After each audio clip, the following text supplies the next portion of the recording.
जय श्री राम दोस्तों, जय श्री कृष्णा। कैसे हैं आप लोग? उम्मीद करती हूँ आप लोग अच्छे होंगे और अपने जीवन में निरंतर आगे बढ़ रहे होंगे। तो दोस्तों, आज फिर से एक भक्त का सच्चा अनुभव लेकर आ गई हूँ। ये एक महिला भक्त का अनुभव है।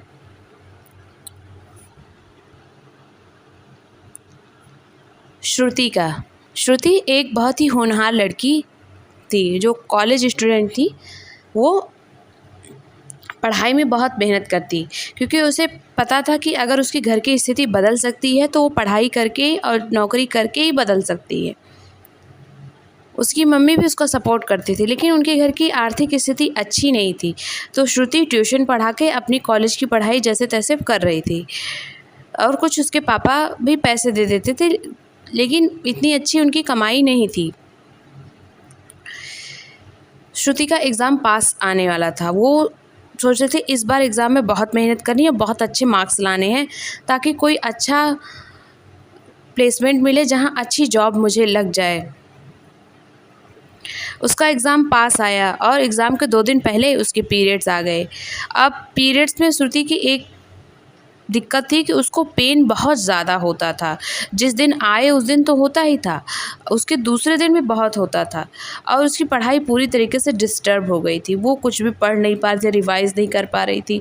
उसे लग रहा था इस बार तो मैं फ़ेल ही हो जाऊँगी। एक तरफ पीरियड्स का दर्द, दूसरा एग्ज़ाम में फ़ेल और नंबर कैसे आएँगे इसकी चिंता उसे परेशान किए जा रही थी। वो पढ़ने की कोशिश तो करती, लेकिन वो पढ़ नहीं पा रही थी। बार बार वो बुक लेकर बैठती, लेकिन उसको इतना दर्द होता कि बार बार वो डिस्टर्ब हो रही थी।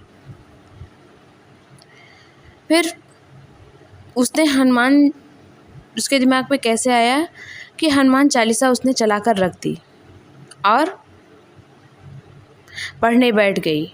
दर्द तो हो रहा था, लेकिन जब उसने कई बार हनुमान चालीसा सुनी उसे थोड़ा अच्छा लगा और वो रात में पढ़ाई बहुत अच्छे से कर पाई। पढ़ाई तो उसने पहले भी की थी, लेकिन एग्ज़ाम के 1 दिन पहले हम जो थोड़ा चीज़ें रिवाइज़ करते, उसका अलग बेनिफिट्स होता है। हमें चीज़ें रिकॉल हो जाती हैं और एक बार क्विक रिवीजन हो जाता है, तो उसने पढ़ाई अच्छे से कर ली।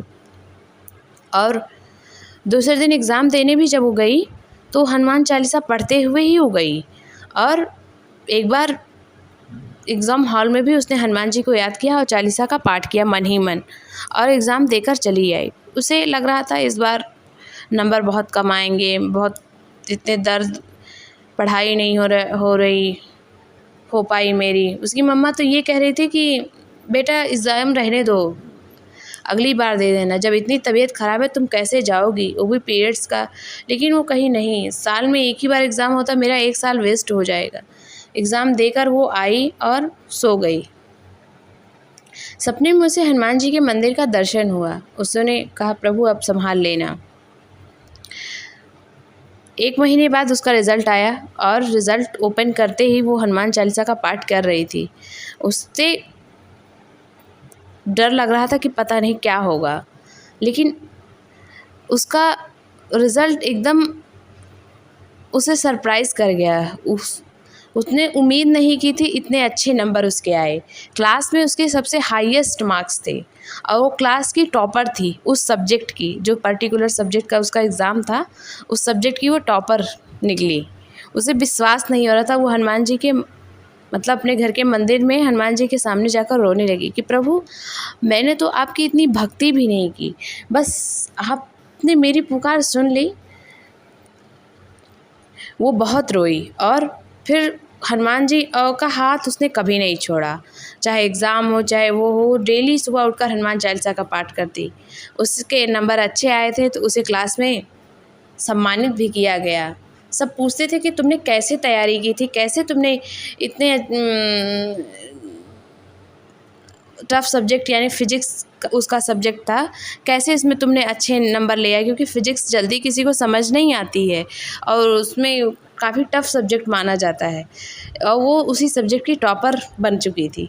श्रुति सबको बताती और मन ही मन सोचती कि मुझे नहीं पता कि ये कैसे हुआ, लेकिन हनुमान जी ना होते तो शायद मैं पास ही ना होती। टॉपर होने की तो बहुत दूर की बात है।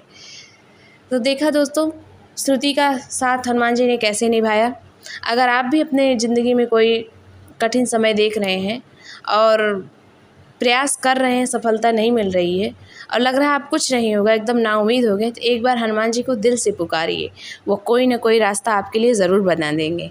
चलिए मिलते हैं एक नए अनुभव, एक नई कहानी के साथ। तब तक अपना अपने परिवार का ध्यान रखिए। जय श्री कृष्ण, सीताराम, राधे राधे।